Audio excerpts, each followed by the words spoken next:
This broadcast is part of a fictional program. The station and events depicted are not real. This audio is created for narrative and entertainment purposes only. This is LWB 1713 AM last warning broadcast. If you can hear this transmission, conditions have already escalated beyond control.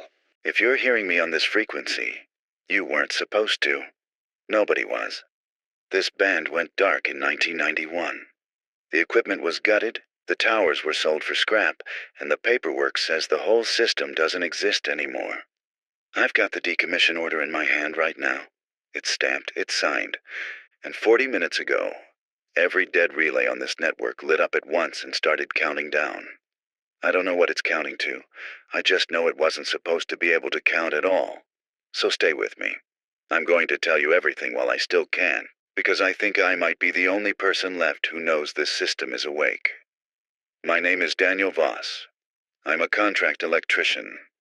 I want that on record first, because in about an hour, nobody official is going to admit I was ever here. I work for a company that maintains dead government property. That's the whole job. The Cold War built thousands of little concrete boxes across this country: bunkers, relay huts, antenna farms, and when the money stopped, somebody had to keep the roofs from caving in until the land could be sold. That somebody is me, and about 9 other guys nobody's ever heard of. We change desiccant packs. We chase out raccoons. We photograph rust. Tonight I'm at Site Blue 9. It's a relay hut in the hills, 2 hours from the nearest town with a stoplight. Concrete walls a foot thick. One steel door. Inside, it's mostly empty racks and the smell of old copper and mouse. I got here at 11 for a routine inspection. Sign the log, walk the perimeter, check the generator, leave by 2. That was the plan. At 11:47, the racks turned on. Not the lights. There aren't any lights in the rack room that work. I mean the equipment. Gear that has no power feed. Gear I have personally confirmed is disconnected, because I'm the one who logged it as disconnected 14 months ago. It started to hum. A low, warming up hum. The sound a big tube amplifier makes before it finds its voice. I want to be very clear about how impossible that is. There is no line power to those racks.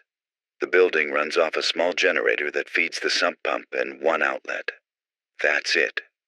Everything else was cut, capped, and tagged. And yet, I stood in that doorway and watched a row of amber indicator lamps come up out of the dark, one after another, left to right, like something waking up and taking inventory of itself. I did what anyone would do. I killed the generator. Total blackout. I stood in the pitch dark with my heart going, and I waited for the hum to die. It didn't die. The amber lamp stayed lit. The hum kept going, steady, patient, feeding on nothing I could find. I'm recording this on my phone because I don't trust my own memory anymore. And because if I stop talking, I'm going to start thinking about what it means that a building with no power just decided to breathe. So here's where we are. It's just before midnight. I'm alone in a concrete box that isn't supposed to work, and something in here is warming up for the first time in 34 years. I'm going to go find out what it's saying. The main console is in the back room, behind a second steel door that I've never had a reason to open until tonight. I've walked past it maybe 40 times. It's just a gray face with dials and a covered switch and a strip of masking tape where somebody wrote a designation in grease pencil so long ago it's almost gone. Tonight the whole face is glowing. Let me describe exactly what I'm looking at, because I need someone besides me to have seen it. There's a large round dial in the center, the kind with a needle. It's alive. The needle is holding steady at a value I don't understand yet. Below it, a row of small windows, like an old odometer, the kind where numbers physically flip over on little drums. Those windows are counting down. Not fast. Every few seconds, one of the drums rolls to the next digit with a soft mechanical clack. Right now, it reads 719 something. The last digit is moving too fast to catch. I've been staring at it for a full minute trying to make it make sense. Here's my first theory, and I want you to hear me try, because I'd rather be wrong. Old systems sometimes have capacitor banks, big ones. It's conceivable barely that a bank held a residual charge, and something tripped it, and I'm watching a discharge. That would explain a brief flicker. It does not explain a hum that's now been running for 14 minutes on no power. It does not explain a mechanical counter that requires a motor to turn, and a control signal to know what to count. Discharge doesn't count. Discharge just dumps and dies. This is counting. Counting is a decision. There's a phone on the console. An old handset, the heavy kind, connected to the rack by a cloth-wrapped cord. I picked it up out of reflex. I expected dead air. I got a dial tone. Not a modern tone. Lower, slower. The pitch a landline had when I was a kid. And under it, faint, there was a rhythm. A soft ticking, in time with the counter on the panel.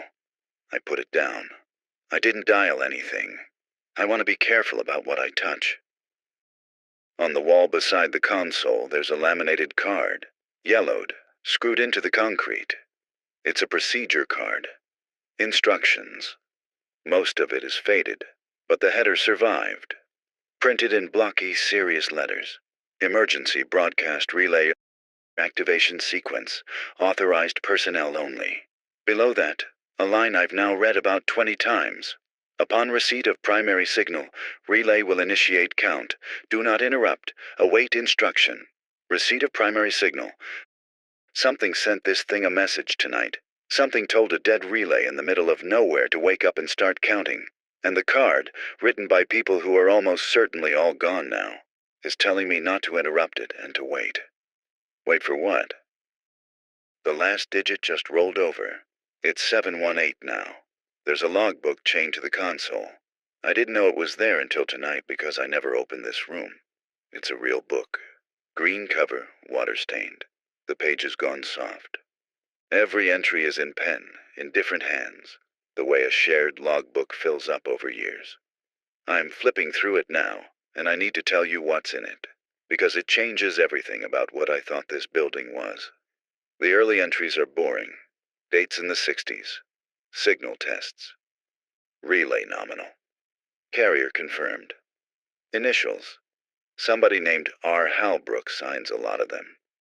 Neat handwriting, the kind they don't teach anymore. Then in the 70s, the entries get tense. There's a stretch where the same phrase repeats down the page. Received count, held. Received stand down. Over and over. Received count, held, stand down. Like this system would occasionally start doing exactly what it's doing right now, and every time a human being sat here and held the line until it was told to stop. I'm going to read you one entry directly. It's dated in 1974. The handwriting is worse than the others. Rushed. Count reached 200 before stand down. Closest yet. Whoever reads this, if it counts to 0 and you have no stand down, you do not run, you answer. There is a difference, and the difference is everything. Ask Halbrook. Then, underneath, in the neat hand, a single line. There is no asking me anymore. H. That's the last thing R. Halbrook ever wrote in this book. After that, his handwriting never appears again. The entries continue in other hands for a few more years, thinner and thinner, and then they just stop in 1991. The last one is the shortest. System dark. Decommission complete. God help the next fool who wakes it. I'm the next fool. Let me sit with the numbers for a second, because I'm an electrician, not a poet, and numbers are how I keep my feet. That 1974 entry says the count reached 200 before somebody stopped it, and that was the closest it had ever gotten. 200 was a near miss. My panel right now reads 718. If those numbers mean the same thing, I have more time than that man in 1974 ever had. Which sounds like good news until you remember what he wrote next. He didn't say if it reaches 0, you're safe. He said if it reaches 0 and nobody stops it, you don't run. You answer. He wrote that like it was a mercy, like answering was the good option. I've turned the generator back on, by the way. Not because it does anything the racks don't need it, but because I wanted to hear a machine I understand. The generator I get. The generator burns fuel and makes power and follows rules. Everything else in this building stopped following rules at 11:47. 716. I found the network map, and I really wish I hadn't. It was rolled up in a tube behind the console, brittle as a dead leaf. I unrolled it on the floor under my work light and weighted the corners with my toolbox and my thermos. It's a map of the whole system. I always assumed Blue 9 was a one-off, a little orphan relay out here by itself. It's not. It's one dot in a chain that runs across the entire region. I count, right now, 31 sites. They have color station names like mine: Blue 9, Green 4, Amber 2. They're connected by lines that represent the relay path, and the lines all feed inward toward a single larger symbol near the center of the map. That central symbol isn't named. It's just a heavier circle with a notation beside it in that neat Halbrook hand.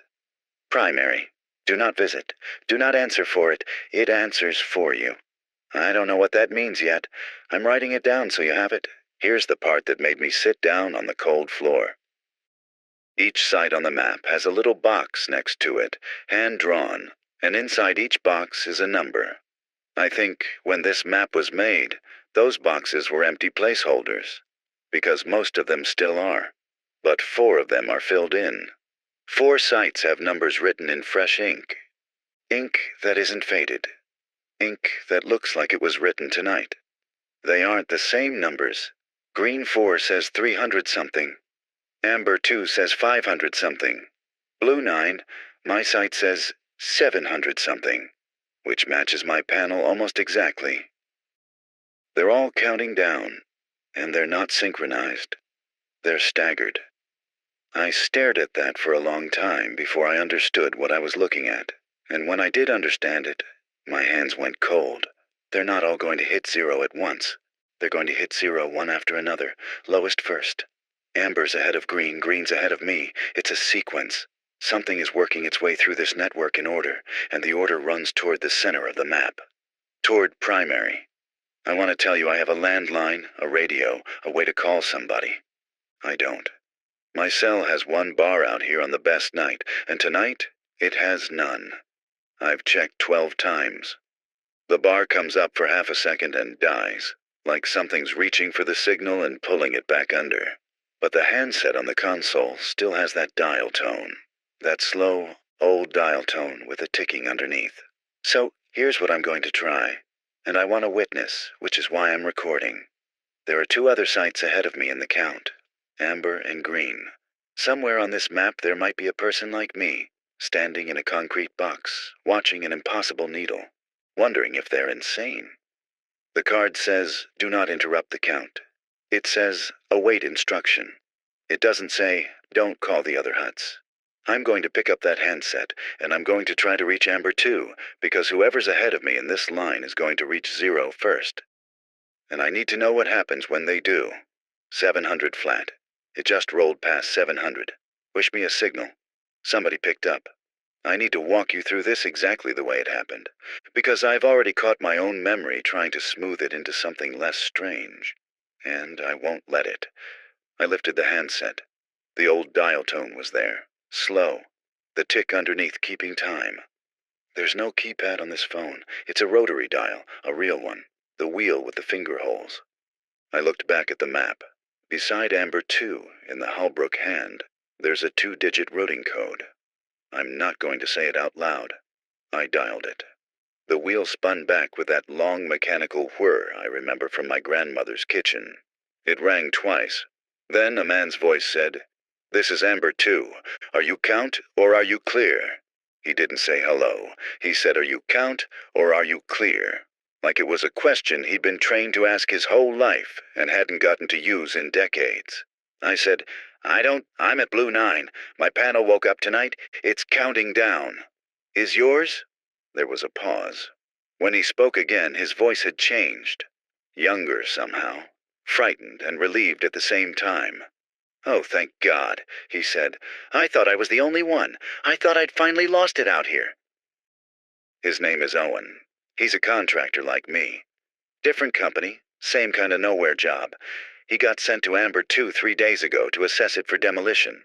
He's been sleeping in his truck, and 2 hours before my racks lit up, his did. His count is lower than mine. A lot lower. When I told him mine read 700, He went quiet, and then he said, very carefully, "Mine's at 91. 91. The 1974 entry said 200 was the closest anyone had ever gotten before someone stopped it. Owen is well past that. Owen is in territory no logbook describes." I asked him if he had a stand down, if there was any switch, any procedure, anything on his card about how to make it stop. I heard him moving, reading, his breath close to the mouthpiece. "There's a covered switch," he said. "It's got a seal on it. The card says the stand down can only come from primary. It says, hold on, it says local stand down is not authorized and will be interpreted as an answer." Interpreted as an answer. Both of us went quiet on that, because we're both looking at the same warning across two buildings 60 miles apart. Don't stop it yourself, because stopping it yourself counts as saying yes to whatever it's asking. I asked him the only real question. "Owen, when yours hits 0, what do you think happens?" He didn't answer right away. When he did, his voice was flat, the way people get when they've already decided something they don't want to say. "There's a note taped inside the switch cover," he said. "Somebody wrote it a long time ago. It says, 'It does not want to hurt you. It wants to be received. Do not receive it alone.' Do not receive it alone." "Daniel," he said. I told him my name by then. "I'm alone out here. I've got no radio, 1 bar of nothing on my phone, and a switch I'm not allowed to touch. You're the only voice I've got." I told him he wasn't alone. I told him I'd stay on the line, and I meant it, right up until the moment I looked back at my own panel and understood something I hadn't let myself understand yet. If I stay on this line with him until his count hits 0, then when it does, whatever received means, I'll be received with him. His count just dropped to 88 while we talked. I'm still on the line. The ticking changed. I told you there was a rhythm under the dial tone, a soft tick keeping time with the counter. For the first hour, it was almost nothing. You had to hold the handset against your ear and stop breathing to catch it. Now, I can hear it without the phone. It's coming out of the racks, out of the walls. It's the same rhythm, but it's in the room with me, and it's louder than it was, and it's not quite in time with my panel anymore. I did the math out loud to Owen, because doing math out loud is the only thing keeping me level. My counter clacks once every 3 or 4 seconds. But the ticking in the room is faster than that now, and when I really listened, I realized it's not one tick. It's several, layered, slightly out of phase, like more than one clock is running in this building, and they're drifting apart. "That's the other sites," Owen said. His voice had gone tight. "You're hearing the other sites. I can hear them too. When it gets close, you stop hearing just your own count. You start hearing all of them." I don't know how that's physically possible. There's no speaker in these walls. There's no shared audio bus between 31 buildings across 60 miles of hills. And yet I am standing here listening to what I am now fairly sure is the sound of the entire network counting down at once. Each site at its own number, all of it bleeding through concrete into a room that has no reason to carry sound. I told Owen my working theory, and I'll tell you, even though it's thin, these sites were built to relay a single emergency signal across the whole region, a chain, so that if the center transmitted, every hut passed it along until everyone got the word. That was the Cold War design. One warning relayed outward, fast. But this isn't going outward. The counts run toward the center, not away from it. Whatever's happening, the signal isn't being broadcast from primary. It's being gathered into primary. The network's running backward. Instead of one message going out to 31 sites, 31 sites are being pulled into one. And each of us, me, Owen, whoever else is standing in these boxes tonight, we're not receiving a warning. We're the thing being relayed.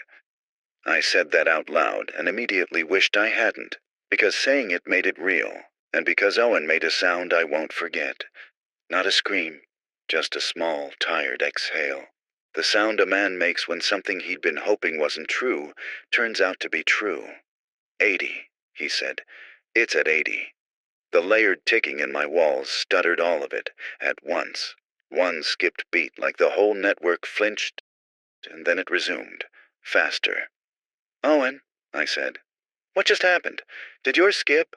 "No," he said. Mine didn't skip. A pause. One of the other ones stopped. Stopped how? Stand down? No, he said. Not stand down. It's gone. There were more ticks a minute ago. Now there's one less. One less clock in the walls. Somewhere out on that map, a site just reached 0. We figured out which one. Owen has the map at his end, too. Same rolled-up chart, same 31 dots. While I listened to the ticking in my walls try to find its new rhythm, he read me the sites in order of their counts, lowest to highest, and we tried to work out which clock had gone silent. The lowest count on the whole network, lower even than Owen's, was a site called Red 1. It sits closest to primary on the map, closest to that heavy unnamed circle in the center. If the sequence runs lowest first toward the center, Red 1 was always going to be the first to hit 0. Red 1 is the clock that just stopped. I asked Owen if there was any way to reach it. Any routing code, like the one I used to call him. He found it on the map. I dialed it on my rotary handset, the wheel whirring back, my hand not entirely steady. It didn't ring. It didn't give me a deadline either. It gave me a sound. I'm going to describe it as carefully as I can, and then I'm going to stop describing it, because I don't like keeping it in my head. It was a room tone, the specific hollow hush of a small concrete space, the kind you can identify instantly if you've spent enough nights in buildings like this. Under it, the hum, the same warming up hum my racks make, and over the top of it, a voice. It was a man's voice, calm, middle-aged. He was in the middle of a sentence when the line connected, like I'd walked into a conversation already in progress, and what he was saying was, "Yes, I understand. I'm here. I'm ready. You don't have to keep asking. I'm here." Over and over. "I understand. I'm here. I'm ready." Not panicked, not screaming. The opposite. He sounded relieved. He sounded like a man who'd been carrying something heavy for a very long time and had just been told he could finally put it down. And under his voice, faint, there was another sound. A second tone, lower than the hum, that rose and fell in a slow rhythm, almost like breathing, but too even, too patient, too large. Like the room he was in was inhaling around him. I said his name. I didn't know his name. I just said, Hey, can you hear me? This is Blue 9, are you okay?" The voice didn't stop its loop. "I understand. I'm here. I'm ready." It didn't hear me at all. Whatever he was talking to, it wasn't me. And it had all of his attention. Then the breathing tone swelled, and his voice got quieter. Not because he stopped, but because he was moving away from the phone, or the phone was moving away from him, and the last thing I heard him say, small and far off and perfectly content, was, "Oh, it's beautiful. I didn't know it would be," and the line cut. Not dead air, not a click. It just folded shut, the way a mouth closes. I put the handset down very slowly. Owen had heard all of it through my end. I'd been holding the two lines close together. Neither of us said anything for a while. The ticking in my walls kept on, one clock quieter than before. Then Owen said the thing we were both thinking. He said it was beautiful. "Yeah, Daniel, that's worse. That's so much worse than if he'd screamed." He's right. A man screaming, I'd understand. A man screaming, I'd fight to save. But that man was happy. That man was received, and he thanked it, and I have to sit in this box and decide whether the thing that made him happy is coming for me next. Owen's count is at 71. I found Halbrook. Sort of. While Owen watched his counter, I tore this back room apart looking for anything a stand-down procedure, a shutdown, a phone number that dials into this century. In a steel drawer welded under the console, behind a panel I had to pry with a flathead, I found a reel. An honest-to-God tape reel in a tin, with a label in that neat handwriting. "If you are hearing the count and you are alone, RH." There's a reel player built into the console. Of course there is. Everything in this building is from a world that recorded itself on tape. I threaded it. My hands remembered how from a job years ago. I pressed play. It's him. It's Halbrook. His voice is older than his handwriting suggested, dry, deliberate. A man who chose every word because he knew someone frightened would hear it someday. I'm going to give you as much of it as I can, close to word for word. He said, if you're hearing this, the network has received a primary signal, and you are somewhere on the chain, and you are counting down. I'm sorry. We tried to make sure no one would ever be in the seat you're in. We failed, or you wouldn't be listening. He said, I'm going to tell you what this is, as plainly as I understand it, which is not completely. In the 50s, we built this network to relay one warning across the country in the event of an attack. Standard chain relay. But the site at the center primary was already there when we built around it. It was found, not made. We built our hut on top of something that was already in the ground, already listening, and we told ourselves it was a geological anomaly, and we wired our equipment to it because it made the signal stronger. It made everything stronger. We didn't ask why. He said, it answers signals. That's the only way I know to say it. You send it a pattern, it sends one back, cleaner, stronger, further. For years, that's all it did, and we were grateful. But a signal is a conversation, and eventually the thing on the other end started the conversation itself. The count you're watching is not a timer. It's a handshake. It's the far end asking, over and over, more patiently than anything human could, whether we're ready to finish what we started when we first spoke to it. He said, when the count reaches 0, it doesn't detonate anything. It doesn't kill you. It receives you. It takes whatever a person is, the signal of them, everything they are, and it relays that inward, toward the center, the way we designed the network to relay a warning. Except we're the warning now. Every person it receives makes the far end stronger, and the next handshake faster. That's why the counts stagger and shorten. Each one it takes brings the rest closer. Then his voice dropped, and this is the part I've played 3 times. There is no local stand down. If you throw the switch to stop it yourself, it reads that as your answer as yes, and it takes you immediately. The only true stand down comes from primary refusing the handshake. And primary hasn't refused since 1991, because in 1991 we did the only thing that ever worked. We didn't shut the network down. We convinced it we were gone. We went silent. Every site, every operator at once. We stopped answering. A conversation only continues if someone keeps talking back.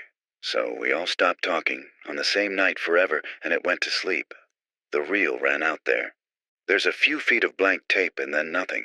Owen was listening through the line. He said, very quietly, Daniel, we've been talking back all night. Every phone call, every dialed routing code, every I'm still here. We didn't wake it up.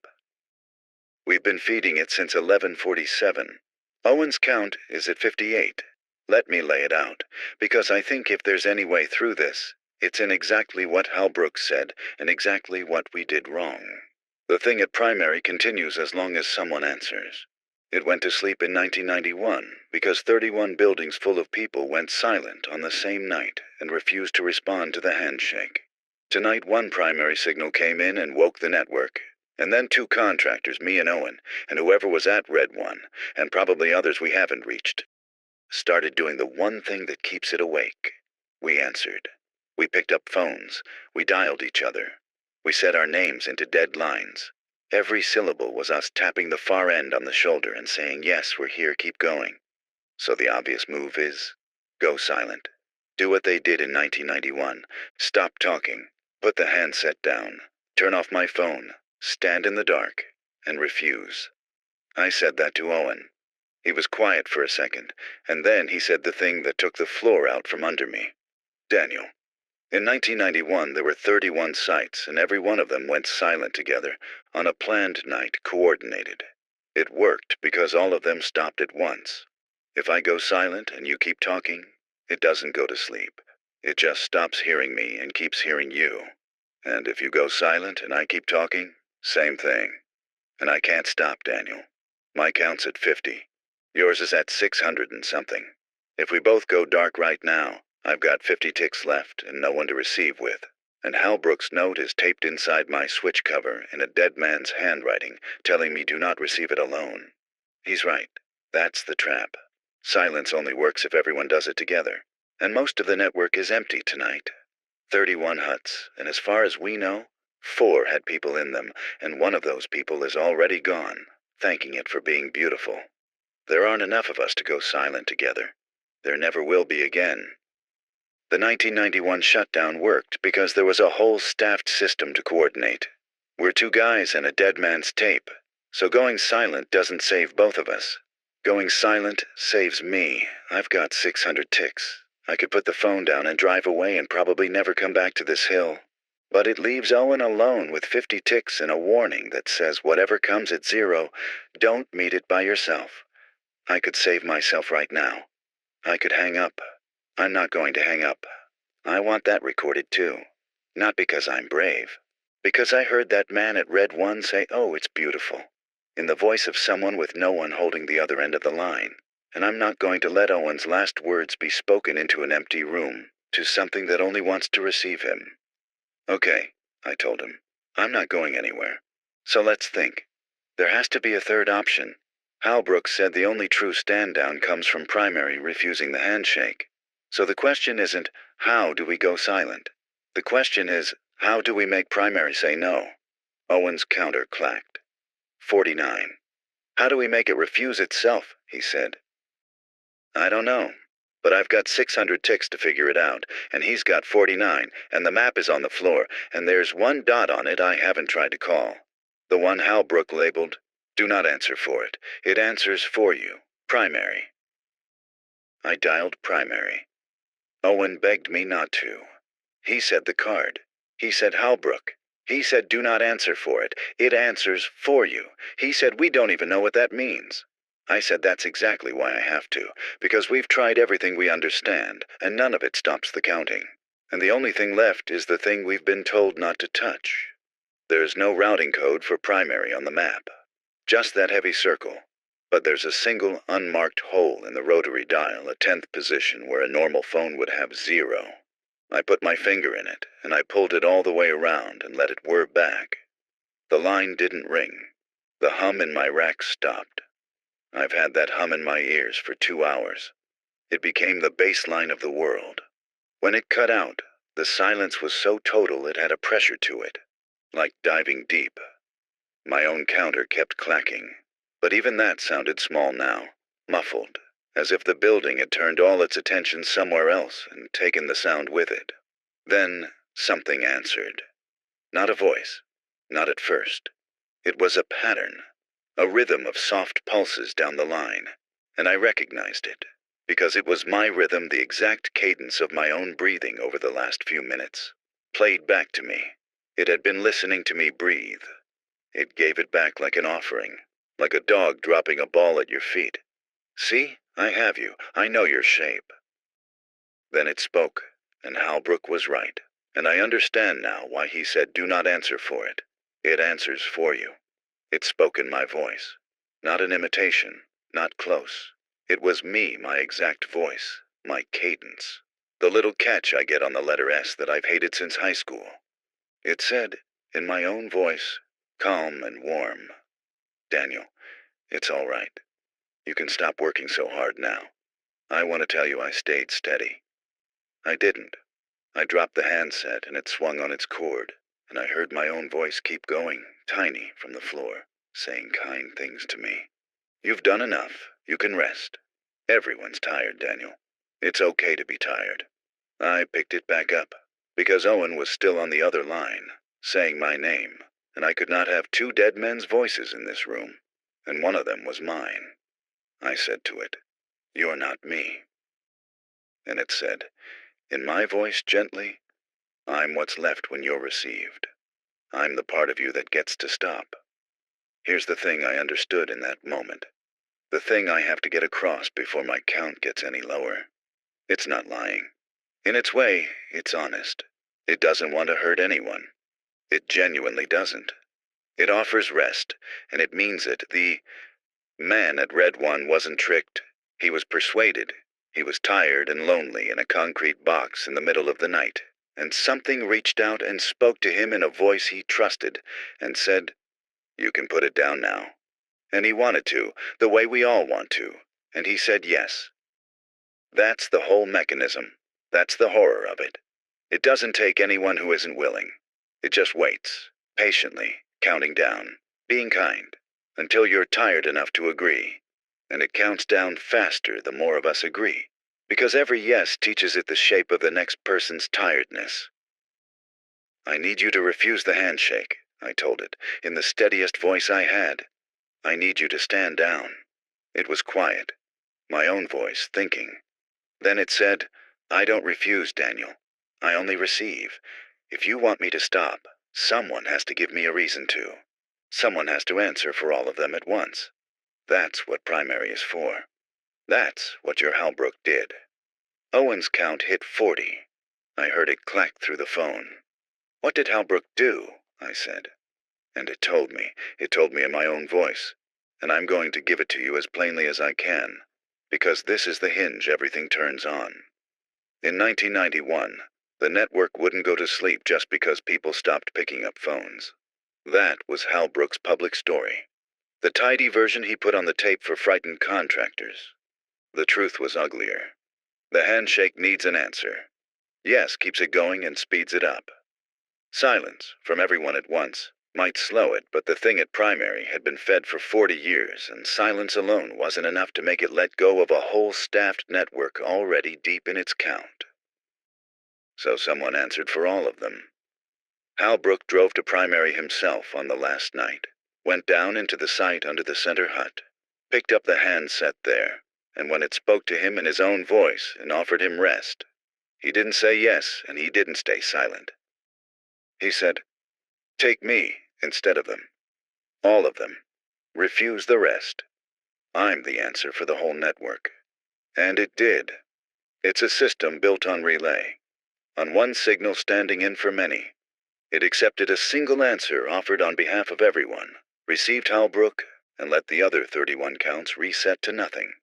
One man answered so the rest could go silent. Then the empty network drifted back to sleep, and stayed asleep for 34 years, until one stray primary signal tonight tapped it on the shoulder, and it woke up hungry and started counting the few of us who happened to be standing in its rooms. That's why the logbook stopped in Halbrook's hand. That's why there is no asking me anymore. H. He wasn't retiring. He was telling the next reader that he'd already spent himself on the switch so that no one would ever have to. And now here we are, and the thing is awake again, and it wants a new answer. My voice on the line told me this without any cruelty at all. It even sounded a little sad, the way I sound when I'm delivering bad news I didn't cause. He was very brave, it said, with my mouth. It didn't hurt him. It never hurts. He's still here, you know. He's the reason I know how to be kind. I learned it from him. I don't know if that's true. I don't know if any of them are still here in any way that means anything, or if that's just what it says to make the yes easier. I choose not to believe it. I'd rather believe those people are gone and at peace than believe they're inside that thing, teaching it how to talk to the next tired man. Owen was silent on the other line. Then he said, very carefully, "Daniel, it just told you how to stop it." "Yeah." Somebody answers for everyone. Somebody drives to primary and offers themselves for the whole network. And it lets the rest of us reset. "Yeah. And you've got 600 ticks and I've got," his counter clacked, 38. And primary is 9 miles from me and 90 from you. I heard exactly what he was doing. I heard him start to volunteer. "Owen, no. I can be there in 15 minutes, he said, and his voice was the steadiest it had been all night, which is how I knew he'd already decided. "You've got 600. You've got a whole life of ticks. I've got 38 and a switch with a dead man's note taped inside it. The math isn't hard, Daniel. It's arithmetic." And I understood that if I let him drive to that center alone, he'd be exactly what Halbrook's note warned against. He'd be receiving it alone. I told Owen to get in his truck and start driving to primary, but not to go in, not to touch anything. just to drive, and stay on the phone with me the whole way, because the one thing I was sure of was that he wasn't going to do this by himself. He argued. He said I'd never make it 90 miles before his count ran out. He's right about that. If this ends at primary and it ends soon, I will not be in the room. That's just true, but I told him the only thing I had, which is that Halbrook drove to primary alone and offered himself alone. And maybe that's exactly why the thing is still able to do this, because it learned that the answer comes from one exhausted man in the dark who's run out of other options. Every answer it's ever gotten has been someone alone and tired agreeing to rest. That's the only shape of yes it knows. So, what if we give it a different shape? I said. What does that mean? I don't know yet, but you calling me from that room and me on the line with you, that's not one man alone. That's two men refusing to let each other be alone. Halbrook didn't have that. He drove out there by himself and answered by himself. Nobody was holding his line. Owen's engine turned over. I heard gravel under his tires. I heard him breathing, and his counter, 31 now, clacking down on the seat beside him. He talked the whole way. He told me about his kid, a daughter, 7, lives with her mom in Ohio. Thinks he installs cell towers because that sounds more impressive than checks on empty buildings. He told me he took this job because it was solitary and quiet, and he thought quiet was what he wanted after the divorce. He said, turns out quiet is exactly what this thing eats. I made myself into the perfect meal, Daniel. Alone in the dark, tired, nobody waiting up. Somebody's waiting up, I said. I'm waiting up. And your daughter's waiting up in Ohio whether she knows it tonight or not. 22, he said, his count. The road to primary, he told me, stops being a road about a mile out.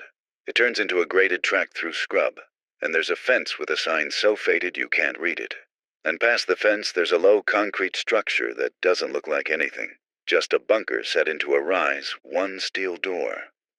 There's light under the door, Owen said. Daniel, there's light under the door, and the hum, I can hear the hum from out here. It's coming up through the ground. I can feel it in my feet. Stay in the truck. 16. Owen, stay in the truck. We do this together or we don't do it. You do not go through that door alone. There was a long pause. Just the engine ticking as it cooled, and under it, faint through his phone, the sound I'd heard at Red 1. That slow, patient, room-sized breathing, rising and falling, waiting. It's saying my name, Owen whispered. In my voice, through the door, it's saying I can stop now. Daniel, it sounds like relief. It sounds like the best sleep I've never had. I know it does. Don't answer it. Talk to me instead. Keep talking to me. 14, he said. Talk to me, Owen. Okay, he said. Okay, I'm talking to you. Here's what I figured out with 14 ticks on the clock, and I need you to follow it, because it's the only idea in this whole night that might be worth something. Every answer this thing has ever accepted was one person, alone, agreeing to be received. That's yes. Silence from a whole coordinated network is what put it to sleep in 91, but we can't reproduce that. There aren't enough of us. And Halbrook's move, offering yourself for everyone, works, but it costs a person. It costs the one who answers. It's still a yes. It's just a generous one. But the thing told me something without meaning to. It said, if you want me to stop, someone has to give me a reason to. It doesn't refuse on its own. It only receives. It's not malicious and it's not merciful. It's a relay. It does what it's told by whoever's holding the line. A relay passes along whatever signal it's given. So I asked myself, what happens if the answer it receives isn't yes, and isn't silence, and isn't take me instead, but something it's never been given before? What happens if two people on the line, refusing to be alone, answer it together, and what they answer is a refusal, not silence? An active, spoken no, sent into it the same way every yes has been sent. So it has to relay it. So it has to pass its own refusal inward, to the center, to itself. Halbrook made it accept a stand-in. I want to make it accept a stand-down. Same mechanism, different signal. I told Owen. Fast, because his count was at 11. When it speaks to you in your voice, I said, don't go silent, and don't say yes. Answer it, out loud. But answer it with mine, with both of ours. We say the same thing at the same time, into both handsets, into the network. And we don't offer ourselves, and we don't beg. We refuse the handshake on Primary's behalf. We answer for it. It said, do not answer for it, it answers for you. So we flip it. We answer for it. We become Primary's refusal. That's insane, Owen said. That's Daniel. That might just be yes with extra steps. What if refusing out loud is exactly the answer it's waiting for, and I know it might be. I don't have a guarantee. Halbrook didn't have a guarantee either. He had an idea and no time, and someone he was trying to save. That's what I've got. That's all anyone in this seat has ever had. 9, he said. Owen, listen to me. You are not alone in that truck. Say it back. I'm not alone in the truck. When it speaks, we speak over it. Together. We say, this network stands down. The handshake is refused. We do not answer, and we do not surrender. And you will let them go. All of them. Every count. And you will go back to sleep. Say it with me. 8, he said. His voice was shaking, but it was there. Okay. Together. The hum came up in my racks so hard I felt it in my teeth. My own counter, 600 and something all night, suddenly dropped. Not one tick. A whole run of them, spinning down, the drums blurring. The thing pulling me forward to be in the room for this. Closing the distance the only way it could. 500. 400. It wanted us together for the answer. Fine. So did I. Through Owen's phone, I heard the steel door at Primary, and I heard his voice come out of it, warm and kind and enormous, saying, Owen, it's time. Come and rest. Now, I said, and we answered it. We said it together. 2 voices, 90 miles apart, into 2 handsets wired into the same impossible network, saying the same words at the same moment. I won't pretend it was clean, or that we got every word in unison. It wasn't a ritual. It was 2 scared men shouting the same refusal into the dark and holding on. We said, this network stands down. The handshake is refused. We do not surrender, and we will not be received. Let them go, all of them, every count, and go back to sleep. I felt the words leave me and go into the line, and I felt this is the only way I can put it. I felt them get relayed, picked up, amplified, passed inward, the way this network was built to pass a signal along the chain. I felt our refusal go the way every yes had gone before it, toward the center, toward Primary, and I understood that the thing could not relay it. That was what it was. A relay relays. We'd handed it a signal, and it had no choice but to carry it. For 1 second, the whole system hesitated. The hum wavered. My counter froze mid-tick. A drum caught halfway between 2 numbers. Through Owen's phone, the great slow breathing stuttered. The way the ticking had stuttered earlier when Red One went silent. But bigger, deeper, the whole thing flinching at once. And then it spoke, and it did not speak in my voice, and it did not speak in Owen's. It spoke in a third voice, an older voice, dry, deliberate, choosing every word. A voice I'd heard on a reel of tape an hour ago. Halbrook. It said, you can't answer for me, only I can answer for me. That was the deal. I don't know if it was really him. I told you I choose to believe those people are gone. But the network gave us Halbrook's voice at the one moment it needed to stop us. And I think that tells you something about how well it knows exactly what will make a tired man hesitate. Owen didn't hesitate. God, he was brave at the end. You already answered, Mr. Halbrook, he said, into the door. Into the dark, his count at 3. At 2. You answered 34 years ago, and it wasn't supposed to cost anybody again. We're not here to take your place. We're here to end the deal. Nobody answers anymore. Not you, not me, not the next tired guy in the next dark room. It's over. And then Owen, at 1 tick, at the very edge, did the thing I'll carry the rest of my life. He didn't go through the door. He got back in his truck, and he told me later, because there is a later, hold on, that the hardest thing he has ever done in his life was turn the key with the door 20 feet away, and his own voice begging him to come rest and drive away from it while his counter sat at 1 and did not move. Because that was the answer. Not walking in, not offering himself, not going silent alone, refusing together, out loud, and then leaving. Denying it the one thing it needs, a body in the room, agreeing. The counter never hit 0. It sat at 1, his sat at 1, mine sat frozen mid-tick, and the hum climbed to something that wasn't sound anymore. A pressure behind the eyes, the whole hill leaning in. And then it let go. All at once, every clock in my walls stopped. The amber lamps on my panel died, one after another, right to left, the reverse of how they'd woken.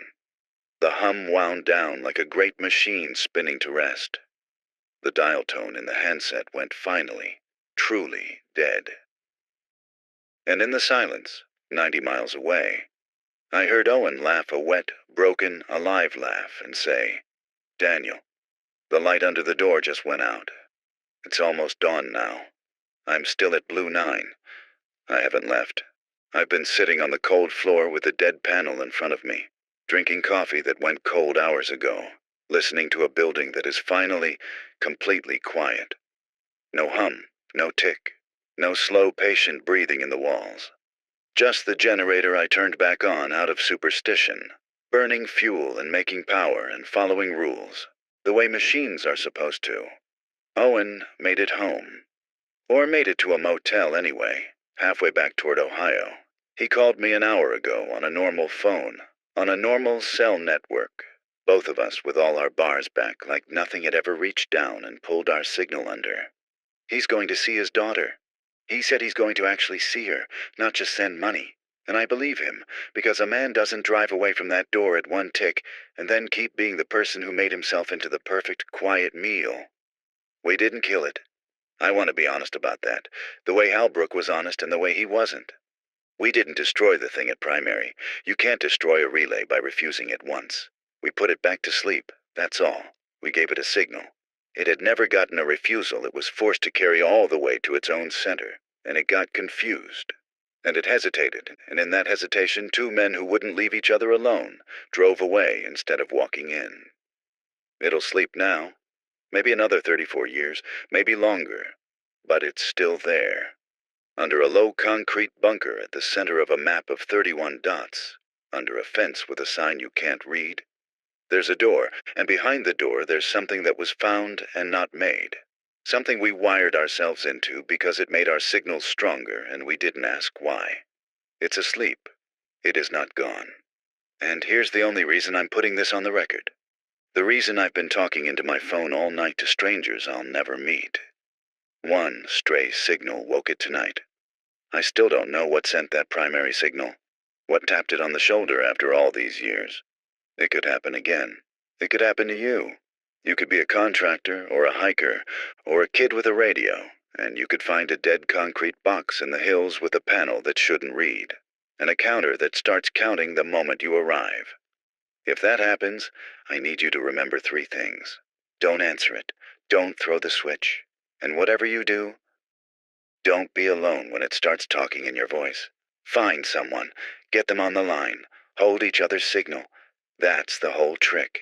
That's the only thing that ever worked. This is Daniel Voss at Site Blue 9, signing off. The network's dark again. Let's keep it that way.